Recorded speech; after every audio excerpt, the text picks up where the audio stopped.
Hey. Doing the sign? Thanks. How's it going? Doing good, man. Just Thank you with for somebody. always being here. Hey, no problem, man. History, you already know. Yep. So, you're not gonna be the best quality, but I mean. Appreciate your service. Let's connect when I finish some more work. Thank you. Yeah, thank you. Nice to see you. Same to you, brother.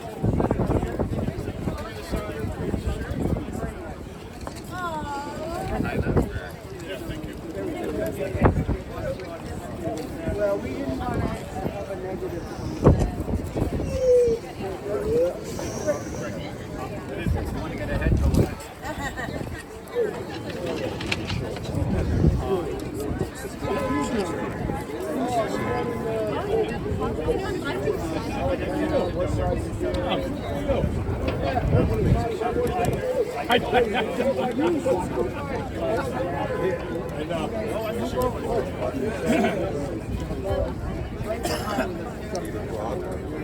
Now, Keith, you know Joe Amari.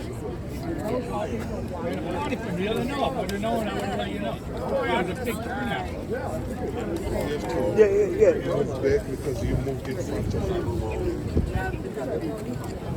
And your hand is reaching out. So. And all the signs been handed out? I don't want to get you good to see you. Good to see you. So what's that? Is that over? And? Picture.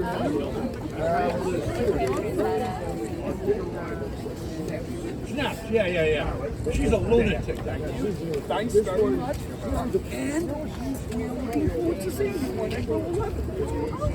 Yes, a sign's been handed out. Way back when? Excuse me. Signs been handed out? Yeah, No, hand them out. Hand them out. I don't see any videos of this kid.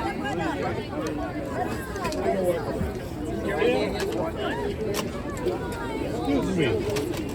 Okay. Everybody get the sign. Who needs a sign? I thought I'm going to see you at Chuma. I asked about him, and he says he's still in DC. No, I asked too. He's not doing anything. I got Angela's number because I said it's my last Sunday, so I'm not going to see him. I know. I need one. Wait, I want this one. What are you going to do after? I always forget his name. Australian or British? No, I don't I know saw him. you. Oh, he's always Schumer a lot. Yeah. You know the first name? Gerald? Nice guy,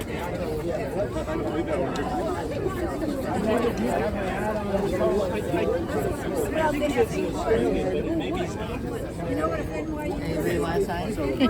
Is that the photographer still need a sign? No, I'm going to move. You're doing a good job. I got 4 signs. Who needs a sign? I got 4 to get rid of. Who needs a sign?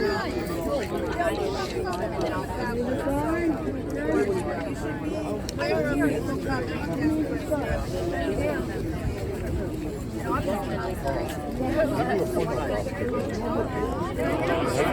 Have your phone? What is it now? After that, all that. Are you still in the story? I go to the story a lot. Right. Whatever. Healthcare is a Healthcare is a human right. Fight. Healthcare is a human right. Fight. Healthcare is a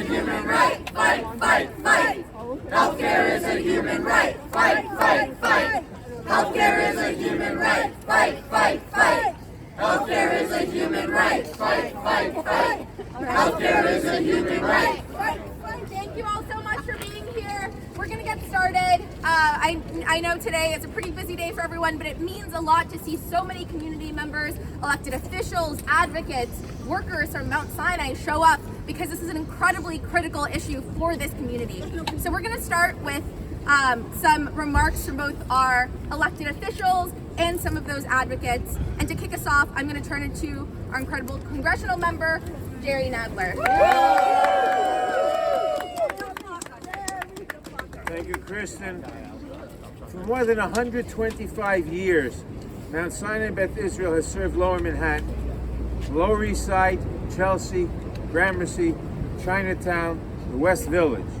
Started by Jews who were denied health care in many hospitals across Manhattan, it has long served our city's most vulnerable patients, from the heroin epidemic of the 70s to the worst years of the AIDS crisis to the dark days of the outbreak of COVID.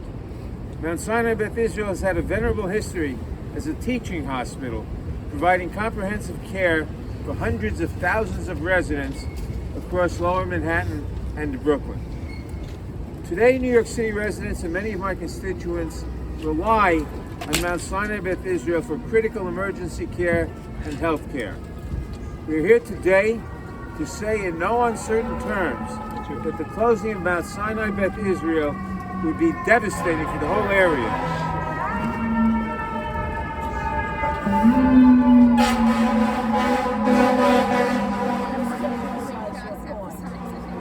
Firefighters obviously agree that the closing of Mount Sinai Beth Israel will be devastating for the whole area, leaving a massive gap in our emergency and healthcare system, particularly for low and moderate income Medicaid users. What is the plan for Mount Sinai and the New York Department of Health if MSBI were to close and leave a gaping hole in the healthcare services for as many as 400,000 people?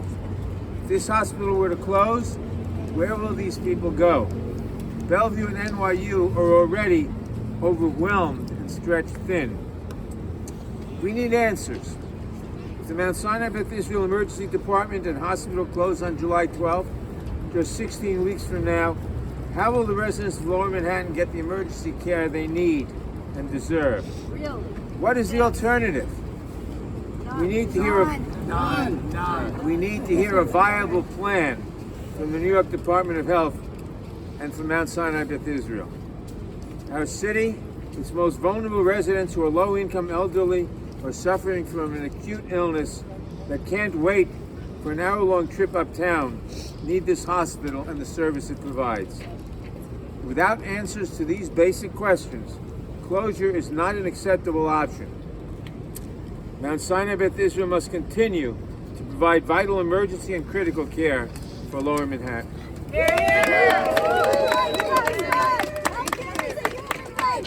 Fight, fight. Healthcare is a human right. Fight, fight, fight. Healthcare is a human right. Fight, fight, fight. Thank you guys so much. Thank you.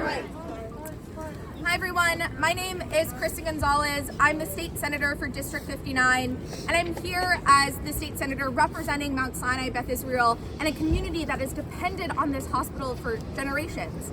But I'm also here as an everyday New Yorker who has seen firsthand the effects of what it looks like when there aren't enough beds or health service for our communities. I was born and raised across the street from Elmhurst Hospital. It's where my mom still lives. It's where I went to visit her throughout the pandemic, and I saw overworked, understaffed, devoted medical professionals struggling when we didn't have enough beds for all of my neighbors who were succumbing to the illness in the pandemic. If we learned anything from the pandemic, is that what New York needs most is more beds, more investment, more healthcare access.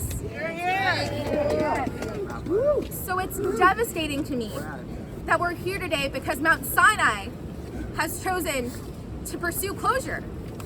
10 years ago, Mount Sinai bought Beth Israel. And in the 10 years since, they haven't been able to turn a profit. And now they're saying that they can no longer operate at a loss. But you can't say that you are in the business of saving lives, but that cost is too high. You cannot buy a hospital and then abandon this community. That's right. So I'm really proud to stand here with all of our community members and elected officials to oppose this closure, to say that Mount Sinai needs to do better. Because what's worse about this situation is that they pursued this closure without engaging the very community, the 400,000 New Yorkers that it impacts.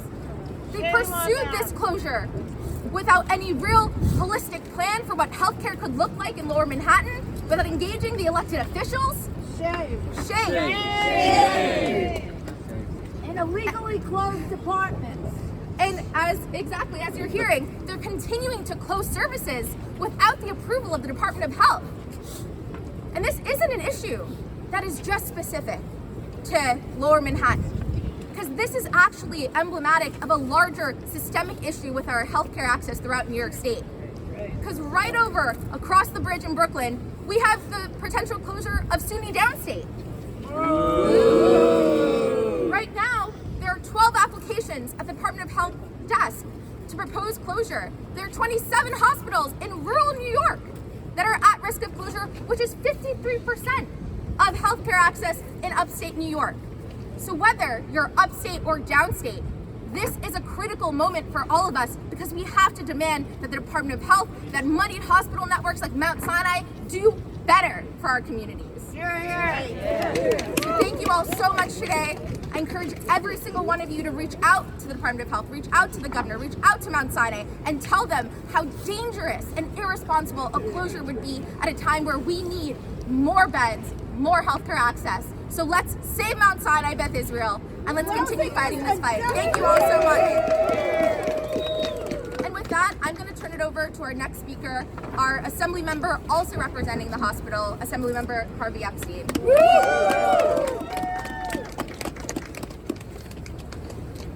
So good morning, everyone. So we have a question about patients over profits. We have a question about our priorities in this state. And 10 years ago, when Mount Sinai bought this hospital, they said they were here to make sure we had adequate, appropriate health care in our community. They came to us and said, we are going to make sure this facility stays open and fight for health care. Just a few years later, they started their closing plan. Just a few years later, they started closing the maternity ward. Just a few years later, they took the profitable services that existed in the Beth Israel campus and moved it to other facilities. So you wonder, in 2014, when they purchased this place, was it their plan from the beginning to suck all the value out of our community and deprive the 400,000 New Yorkers of access to adequate care? So they say this is about not having enough patient beds. But then you look at Bellevue, just to the north of us. In 2019, they had 550 people in beds every night. Now, today, they have over 850 people. They have more people who need hospital beds, not less. So the question is, if Bellevue is busting at the seams, needing more and more patients and needing more and more beds because people need access to health care, what is going on with Beth Israel? Seems like a planned decision by the hospital to deprive our community of care. Yes. So we are relying on our community, our state government, to not allow this closure to happen. It is going to be a decision before the state health department. And luckily in December, they issued this cease and desist order. The order said they can't continue to close services. But time and time again, Mount Sinai violated the order. They violated the order, and then the state health department came and issued sanctions and violations. Community members had to go to court to sue them to get a stay. But it's clear their goal, and it's clear our need. We need adequate, comprehensive health care for Lower Manhattan for so many New Yorkers. This story is personal to all of us. All of us have an experience in that hospital. Yes. You know, my daughter was born there. When kids had to go to the emergency room, we took them to that ER. This is something that's personal because it matters to our community. The question we have to answer is, are we going to let Mount Sinai get away from losing healthcare in our community and potentially having more people die? Are we going to let them get away with it? No! Are we going to stand up and fight back? Yes! And we're going to continue to fight day after day until we ensure we have a full-service hospital for Lower Manhattan together. Are we going to do this together? Yes! Yes, we are. Thank you. Fight, fight, fight. Healthcare is a human right. Fight, fight, fight.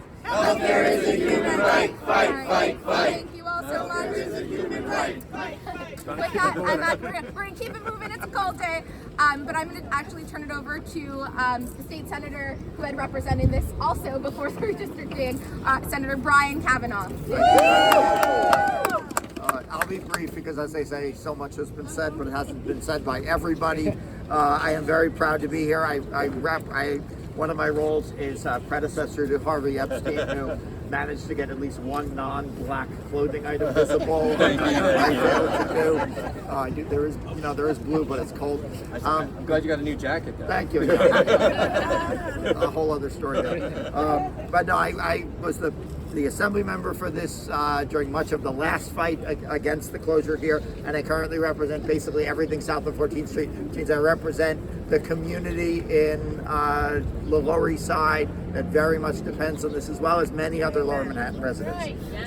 There, as has been alluded to, there is a process that this is supposed to go through. The state of New York, the State Department of Health, is supposed to review a closure plan. They are supposed to assess the needs of the whole community. They are supposed to assess how any change in a hospital, not just a closure, but even a reduction of services or a change of services, will impact the community.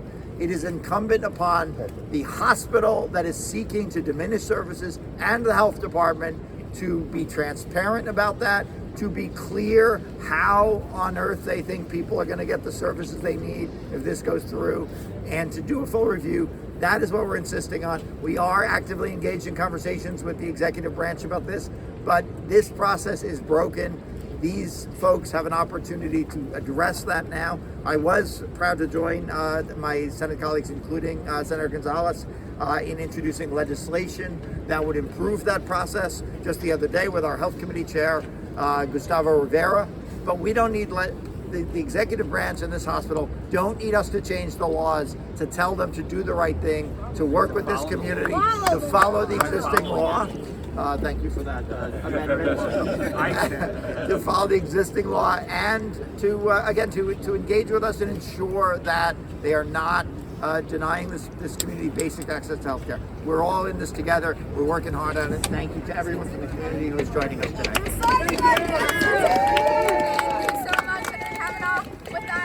Actually turn it over to our council member, Carlina Rivera, who also represents the hospital. Thank you very much. Good morning, everyone. Thank you for being here yet again. And I just want to make it very clear that the message that we're sending is that we will continue to show up, and we will continue to demand that services remain in this community. We are fed up. We are very, very tired of services being eliminated and being moved uptown into the west side. We are deserving of quality care in different locations for the hundreds of thousands of people that live downtown. So I just want to thank everyone that's here. I know you've heard from my colleagues.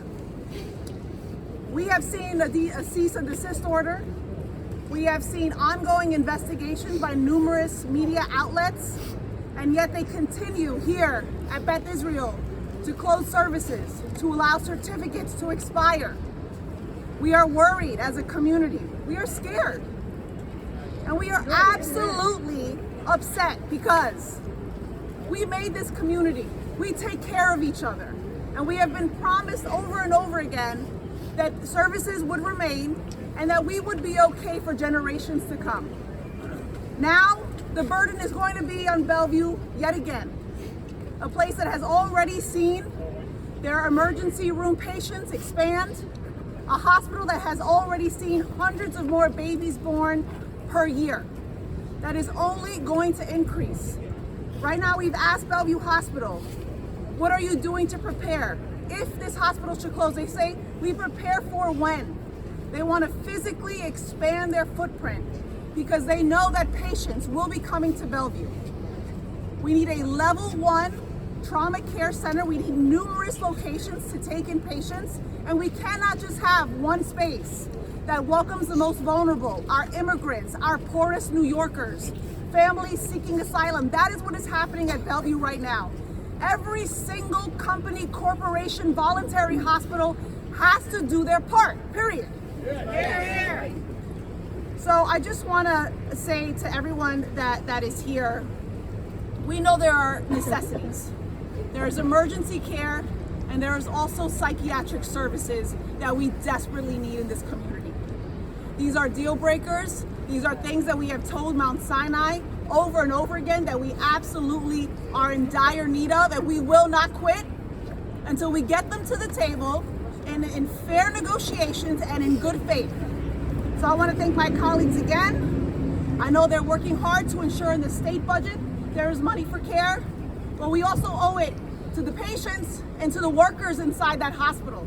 Workers have come forward over and over again in fear of retaliation, but with the courage to say that what they're seeing in there is not just unjust, it's probably illegal. All right. So we have people working hard on that. I want to thank all my colleagues, and I want to say, save our hospital. Save our hospital. Save our hospital. Save our hospital. Save our hospital. Thank you.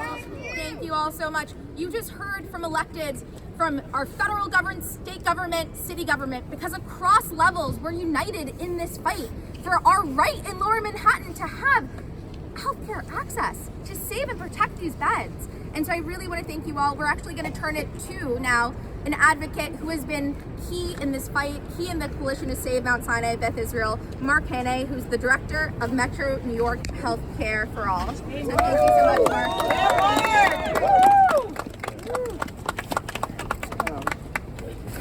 Are you cold, Mark? Thank you, everybody. I didn't know I was going to speak today, so this is going to be totally off the cuff. We have built a strong campaign to save both Beth Israel and New York Eye and Ear. It's the same struggle to hold Mount Sinai Health System accountable to provide health care to Lower Manhattan. 12 years ago, I was in a bicycle accident up in Midtown Manhattan. And when the ambulance came to pick me up, they gave me 5 choices where I could be taken. And one of them was Beth Israel. And I chose Beth Israel because it's our community hospital. Right. And I knew that I was probably going to have appointments coming and going afterwards, and that this was my community hospital and I could come here. Little did I know at the time it had one of the best orthopedic departments in the city. And I got excellent care at Beth Israel.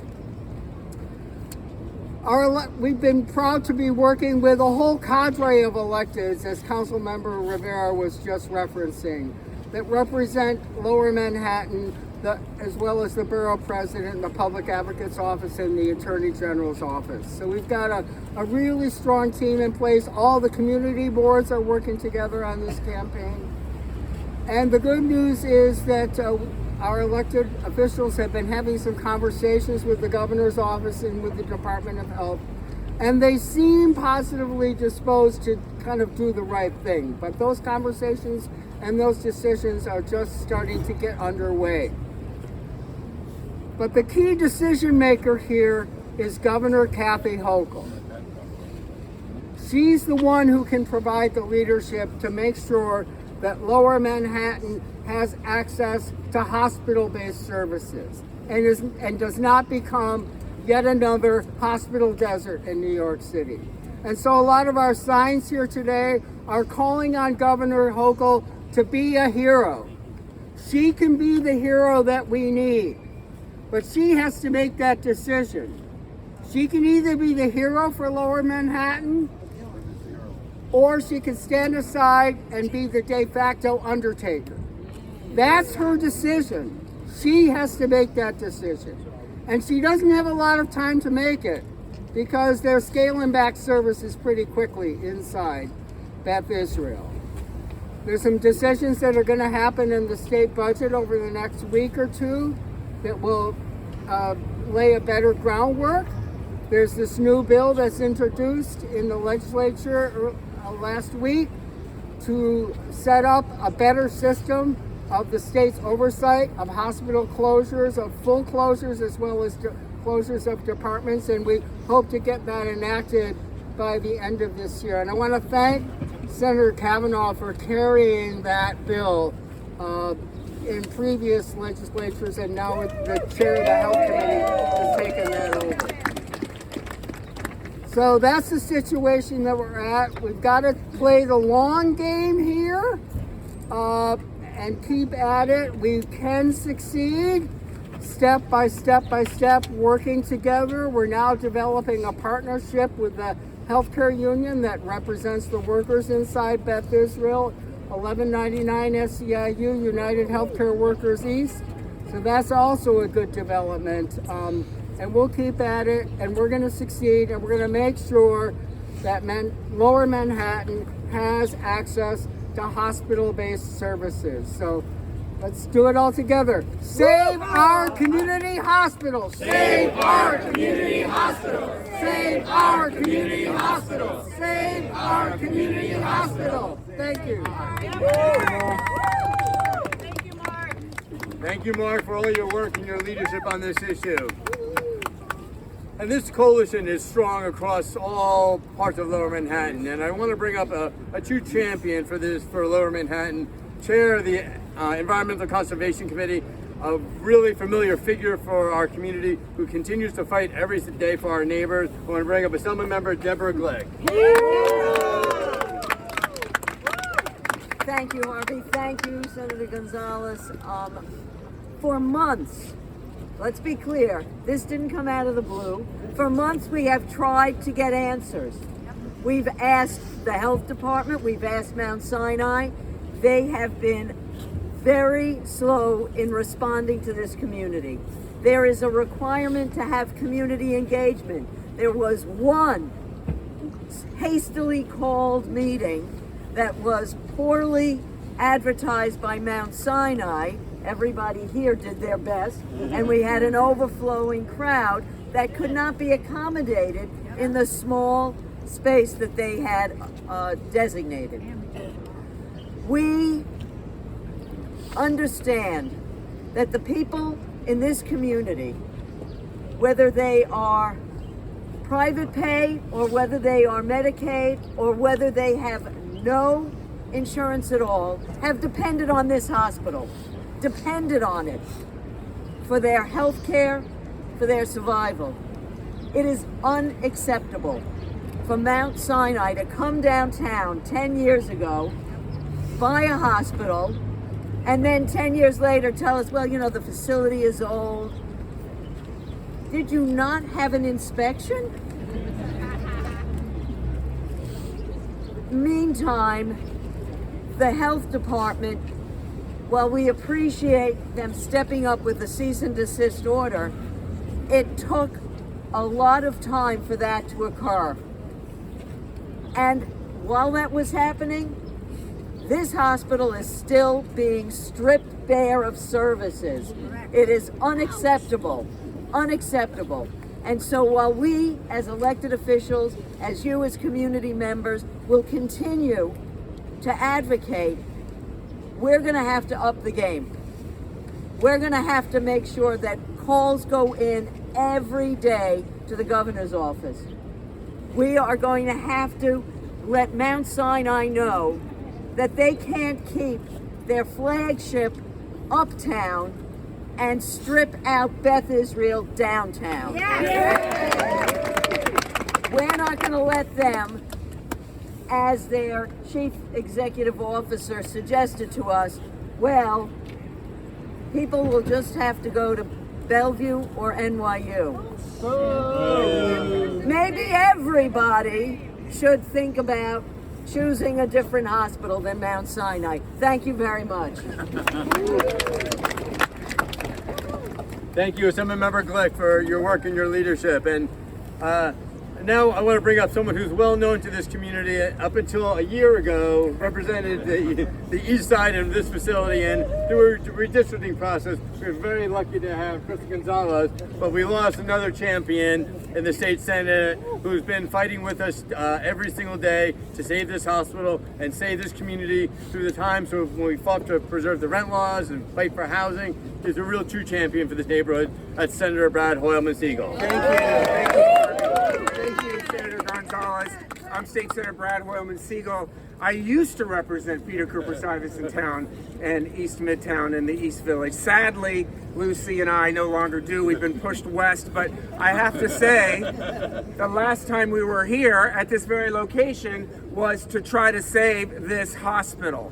And, you know, we have to remember, I was telling Lucy this morning, she was like, where are we going? And I said, we're going to a rally. She's like, what's a rally? I said, it's kind of like a press conference with more people. She said, what's it about? I said, they're trying to close a hospital. She said, why? I said, they said they don't have enough money. She said, so what? And she's exactly right. She's exactly right. This should not be about money. It is almost 4 years to the date that a field hospital, an emergency field hospital, was set up in Central Park because of a shortage of beds during the pandemic. My God, Governor, have not we learned our lesson from that? When the next pandemic comes, when the next emergency afflicts any one of us, when the next emergency room is needed for a crisis, we're going to rue the day that we allowed Mount Sinai, Beth Israel, to close this hospital. Am I right? Yes. So please, Governor, let us learn our lesson from the pandemic and establish principles to keep hospitals open, to keep communities engaged, and protect the public health. Once again, save our hospital! Save our hospital! Save our hospital! Thank you very much. People, not profit. People over profits. People over profits. People over profits. People over profits. People over profits. So I know we've been doing this a lot, but we have, not just people who represent this area, but people who are impacted by the potential closing of Mount Sinai, Beth Israel. And we're lucky to have a strong cohort of members across our lower Manhattan. I want to bring up the next council member, who's a friend and an ally to this community, Council Member Chris Marte. Hi everyone, my name is Christopher Marte. I represent Lower Manhattan, everything south of Houston Street. I'm glad to be here with my colleagues, but more importantly, community activists. You guys have put the brakes on one of the biggest real estate deals that we will see on the east side. So thank you. Thank you for standing up. Thank you for organizing. And thank you for taking it to the courts so we have the time and we get the data that's needed to make sure that we can save this hospital. So thank you so much. And if you need a little bit of background, look at that sign right there. Cabrini Hospital closed, now luxury housing. St. Vincent's closed, now luxury housing. We know this algorithm. We know this trick. And so we have to put everything forward to make sure that we not only keep this community hospital, but keep this regional hospital. We all lived through 9/11. We all lived through Sandy. We all lived through the pandemic.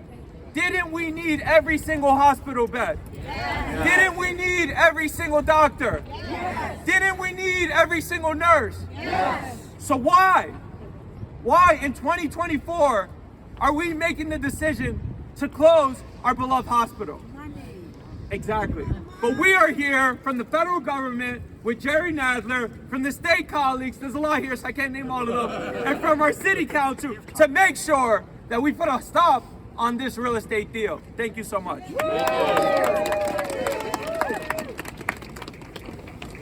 So you don't have to be in the assembly long to know how important the hospital closing issue is, And when Tony joined us just a little over a year ago, he jumped right in, not into this justice fight, but so many efforts on behalf of the people on the west side. And I want to bring up a good friend and colleague, Tony Simone. Thank you. I'm Assemblymember Tony Simone. I represent the west side, Chelsea House Kitchen, Midtown. I want to thank the leadership of Senator Gonzalez and Assemblymember Epstein, my colleague, for leading the fight to stop the closure of this hospital. I've seen this horror movie before. Part 1 was St. Vincent's. Right, yes. Right. And that was part 2. And the executives told us, don't worry, you have Beth Israel on the east side. And here we are again, because of money. You know, and just like Lucy, Brad's daughter, who's very smart, said, it shouldn't be about money. It should be about human beings. My husband asked me this morning, where are you going? I'm going, we're trying to stop the closure of Beth Israel. And he goes, another rally? Isn't it just those greedy executives? Did they waste money at St. Vincent's? Did they waste money here? The DOH should stop the closure and investigate to see if they mismanaged money. There's something amiss here. If we have another pandemic or another crisis, we won't have enough beds. I've had executives come to my office in Albany and say, oh no, it's a different model now. We have urgent care. You know, you guys are exaggerating. Bullshit. Bullshit. They have their six-figure salaries and more and bonuses. Did they mismanage the money here? Did they do something wrong or realize they can profit off a real estate deal, not care about the human beings who not only serve us here, but who are also cared for here? We need to stop this. We had a meeting with Garcia and the others, and if the governor has a heart, I know she does, she should stop this closure. Get the data to us as soon as possible so our voters, our constituents can find out what really happened and what was mismanaged here. Save this hospital now. So great to have so many of our colleagues from the West Side, and they're so familiar with it because they've been through it. They understand what hospital closing means to a community and what a hospital means. And next I want to bring up another leader from the West Side and a good friend, Councilmember Eric Bottcher. How lucky are we to have such great elected officials, right? And the cooperation and the coordination. This is such an inspiring effort, not just by our elected leaders, I'm so proud to stand with, but by all of you. I see activists from East Side and West Side, because this is a West Side issue too, am I right? We're here because of a system that's so broken that our health care is determined by what's profitable. The procedures that hospitals are trying to expand are the procedures that make money, and they're trying to get rid of the procedures that don't make a profit. Why do you think we shed thousands and thousands of inpatient psychiatric beds during COVID? When they closed them to make room for COVID beds. Surprise, surprise. They never reopened them because they were expensive and they didn't make money. Is that how our healthcare system should work? No! That's what we're seeing happen right here. The non-money making operations are getting shut down and public health is suffering. On the West Side, like has been said before, we were told when St. Vincent's closed, don't worry, you've got Beth Israel. Now Beth Israel's closing. They're saying, don't worry, you've got this hospital or that hospital. What's next? What's next? So what you're seeing today is a line in the sand. It's a line in the sand, and we on the West Side, the East Side, we are united to save this hospital. Thank you so much. We also, you've heard now from all the elected officials from across levels of government who have shown up, from our advocates, but we did want to acknowledge two electeds who were not able to make it, but have been really key in this fight. We want to call out Senator Liz Kruger and Assemblymember Grace Lee, as well as Congressman Dan Goldman, who has also been fighting this fight with us. And our borough president, Mark Levine. We have a very broad coalition. But with that, before we wrap it up and turn it over to a patient and take questions from the press, I really do want to highlight the themes that we've seen here today. The theme is profit over people when it comes to Mount Sinai. The theme is a system-wide issue across our city, but across our state as well, in losing beds. And the theme is irresponsible decision-making, not only by moneyed hospital networks, but with a lack of data right now from the Department of Health, the need to push and hold our government accountable as well. So I really want to appreciate all of the electeds who have brought up these issues. And with that, we'll have our last speaker, a patient of Mount Sinai, Samuel from the I had a heart attack in June. I had just left trying to see my roommate of 40 years. Into the mic. Use your outdoor voice. I tried to see my roommate of 40 years and I collapsed. I was rushed by ambulance to Batchu, Israel. God bless them. Not only they saved my life, but they called Bellevue every single day to try to establish for me to talk to him. Unfortunately, we weren't able to. There's an 8-minute window. Many of you are going to die because you only have 8 minutes. There's no hospital. Where are you going to go? It's a replay of St. Vincent's all over again. Don't let this hospital die, because this person's had 2 heart attacks already, 1 in June. I'm going to tell you it's going to be one of you. Look around. One of you is going to die because you do not have access to a hospital nearby. Save this hospital to save your life, and come out every day. And it can't only be the electeds. It has to be you, the public, the real people that live this day in and day out. The electeds can say what they want to try to help us, but in the end, you have to help yourself. God bless you. If we don't have the hospital, you know what's going to happen to you. Be well. Thank you. Spelling of your name? K-L-E-I-N-P-L-A-T-Z, and I'm also going to say, I want to see my roommate of 40 years. I still have not been able to after 13 months. And I've begged every single elected, they're all around you, and I still have not been able to see him because we have no visitors and no phone calls. I know what you're focusing on, but it's my life. Thank you. Thank you so much. All right, with that, I know we're running a little over time, so we just want to wrap it up quick and then take questions from the press who are here today. Any questions from press for the electeds, advocates? We'll take questions real quick and then we can add some comments from the group. Any questions? No? Okay. Questions from the press? I just have one question. Okay, so Mount Sinai, when they first started to shut down the place and tried to, proposed a plan to build a 200-bed hospital on 14th Street. Yeah. And that was the smoking, the cloud that they put over the whole thing. Whatever happened to that plan? Who approved it? Who forced them to move on? That's a great question. So this is a separate plan, from what's happening with Mount Sinai, but... Yeah, I mean, there's no plan. The plan they have right now is closing. They don't want to open a separate hospital. So the State Department of Health is going to make the decision whether they let them close or not, or force them to open a smaller hospital someplace like around 14th Street. And we've said time and time again to the State Health Department and to the governor's office that we need a hospital in our community, and whether it's a smaller hospital on 14th Street or keeping Beth Israel open, we just need a hospital for our community. That's a message we're unified as elected officials saying.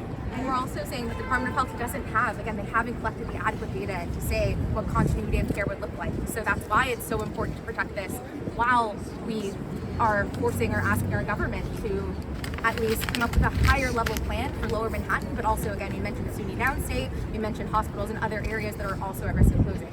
So again, a larger system-wide issue as well. Is there any role for the mayor in this fight? We have our city level officials here today, and happy to. Where is he? Well, I will tell you that in the City Council, we have actually asked the mayor's office to step in and advocate on behalf of our community for our deputy mayors to contact Governor Hochul and to say it is unacceptable that we are depending on the state and the city to allocate $100 million to Bellevue Hospital to eventually physically expand. These are services that are needed today, and so we are calling on every single level of government to be involved and advocate for this facility to remain open. And what did the mayor say? By Mount Sinai, so they're not completely overwhelmed. And so we have health care down here, right here. Any other questions? Penny, you know, it's very important to recognize that there is no hospital in the United States that could exist without government money. Right.